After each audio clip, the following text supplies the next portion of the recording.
Hello friend, मैं सतीश कुमार अपने YouTube channel बीबी के नॉलेज पॉइंट में आप लोगों का स्वागत करता हूं। आई होप आशा करता हूं कि आप लोग भी अच्छे होंगे। फाइनली मैं आप लोगों के लिए यूपी बोर्ड से रिलेटेड बहुत ही इंपॉर्टेंट टॉपिक लेके आया हूं।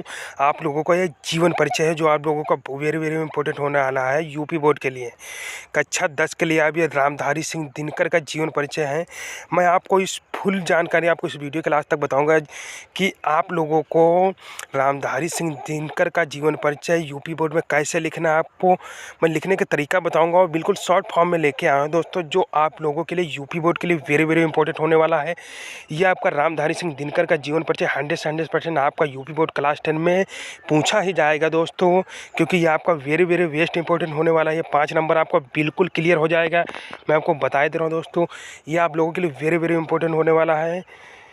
अगर आपने हमारे चैनल अभी तक सब्सक्राइब नहीं किया तो प्लीज़ हमारे चैनल को सब्सक्राइब कर लीजिए और बेल आइकन प्रेस कर लें। यूपी बोर्ड से कोई भी लेटेस्ट जानकारी होती है सबसे पहले हमारे चैनल बीबी के नॉलेज पॉइंट पर अपलोड होती है, तो आप हमारे साथ वीडियो के लास्ट तक बने रहें। हम आपको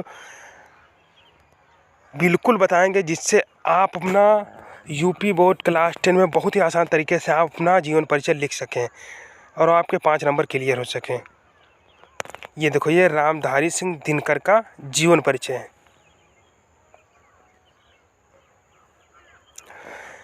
देख लीजिए, इनका जन्म स्थान 30 दिसंबर 1908 ईस्वी में, जन्म स्थान सिमरिया बिहार में हुआ। शिक्षा इन्होंने क्या बीए की। मृत्यु इनकी 24 अप्रैल 1974 ईस्वी में हुई। लेखन विधा इनकी है निबंध, संस्कृत ग्रंथ, आलोचना, काव्य ग्रंथ।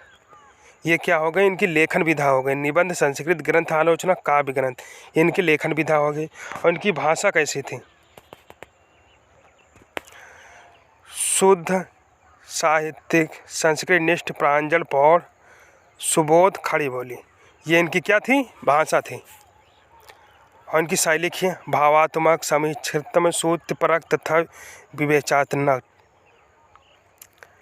विवेचनात्मक, ये इनकी भाषा शैली हो गई।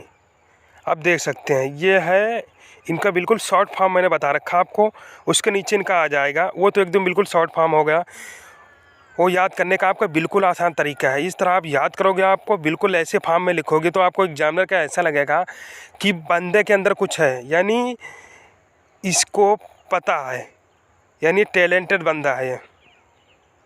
उसके बाद आ जाएगा, ये देखो, ये जीवन परिचय। राष्ट्र कवि रामधारी सिंह दिनकर का जन्म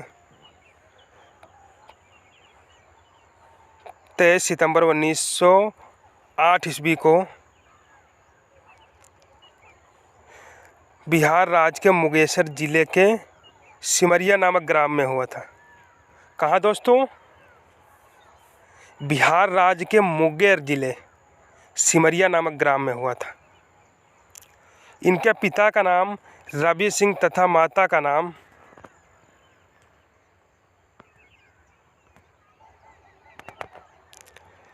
मनरूपी था। इनकी अल्प आयु में ही इनके पिता का देहांत हो गया था, यानी रामधारी सिंह दिनकर का यानी बचपन में ही इनका देहांत हो गया था। इनके पिता का देहांत हो गया था। और इनकी प्रारंभिक शिक्षा गांव की पाठशाला में हुई। कहाँ हुई दोस्तों, यानी इनकी पढ़ाई गांव की पाठशाला में, यानी बचपन में इनके पिता की मृत्यु हो गई। अपने विद्यार्थी जीवन से ही इन्हें अधिक कष्ट झेलने पड़े। विद्यालय के लिए घर से ही पैदल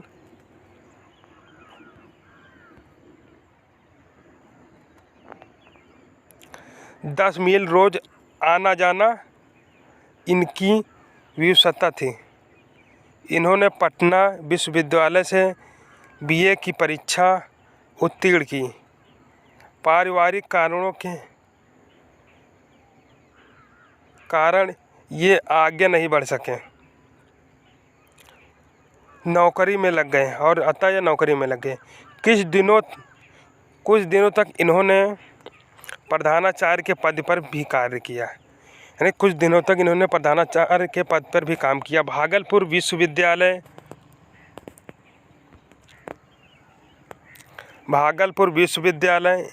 इन्होंने भागलपुर विश्वविद्यालय से ही डीएलएड की उपाधि प्राप्त की। इन्हें पद्म भूषण की उपाधि से सम्मानित किया गया। इन्होंने डीएलएड की उपाधि प्राप्त की भागलपुर विश्वविद्यालय से और जाके इनको पद्म भूषण की उपाधि से सम्मानित किया गया। अंत में ये एक कवि सम्मेलन में तिरुपति चले गए। वहाँ रश्मिरथी का पाठ करते हुए 24 अप्रैल 1974 ईस्वी को इनकी मृत्यु हो गई। दोस्तों, इनकी मृत्यु कब हुई? 24 अप्रैल 1974 ईस्वी को इनकी मृत्यु हो गई। फिर लास्ट में आ जाएगी इनकी रचनाएं। दोस्तों, ये आपकी रचनाएं भी 2 नंबर की होती हैं, ये बात आपको बिल्कुल ध्यान रखनी है, क्योंकि इनका जीवन परिचय जो होता है 3 नंबर का, आपका 2 नंबर की होती है रचनाएं। यानी आपके 5 नंबर क्लियर हो जाएंगे, यानी 2 नंबर इसके हो गए।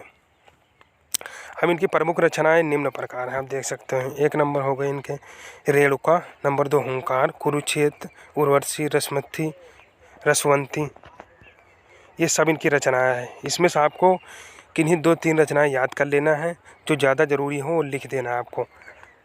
उर्वशी, रश्मिरथी, रसवंती, द्वंद्व गीत, इतिहास के आंसू, ये इनकी जो 7-8 दे रखी है इनकी प्रमुख रचनाएं हैं। इनमें से कोई 2-3 याद कर लीजिए और प्रमुख रचनाएं आप लिख सकते हैं। ये हो गई इनकी प्रमुख रचनाएं। मैंने बिल्कुल शॉर्ट फॉर्म दोस्तों आप लोगों को बता रखा है, जिससे आपको बहुत आसानी होगी यूपी बोर्ड में याद करने में भी, और आप बिल्कुल इसी तरीके से लिख देंगे। जो मैंने स्टेप बता रखा, जो मैंने लिख रखा, बिल्कुल आपको इसी तरह हेडिंग डाल के बिल्कुल आपको लिख देना है। इनकी प्रमुख रचनाएं लिख देना। ये आपके लिए 2 नंबर वेरी इंपॉर्टेंट होती हैं ये भी, और 3 नंबर का आपका ये होता है। ये देखो, मैंने बिल्कुल आपको शॉर्ट फॉर्म भी बता रखा है, और ये आपका बिल्कुल ऐसे भी बता रखा, आप ऐसे भी लिख सकते हो जीवन परिचय, और ये आपका बिल्कुल शॉर्ट फॉर्म हो गया। इससे क्या होता है, ऐसे अगर आप लिखोगे तो आपको याद करने में बिल्कुल आसान तरीका। अगर आप ऐसे लिख देते हो तो एग्जामिनर को लगे कि बंदे के अंदर टैलेंट है, वो आपको फिर इतना गौर से नहीं देखेगा और बिल्कुल आपको पूरे नंबर दे देगा, क्योंकि आप यही इतना लिख दोगे, आपको एग्जामिनर को लग जाएगा कि बच्चे को पता है। इस तरह मैंने आप लोगों को रामधारी सिंह दिनकर का बिल्कुल सटीक और बिल्कुल विस्तार से भी बता रखा है। आपको जीवन परिचय ओनली फॉर 80 वर्डों में ही लिखना रहता है, लेकिन आप ये मत सोचिए कि हमें 80 वर्डों में लिखना है। जितना पता है बिल्कुल आपको लिख लेना है।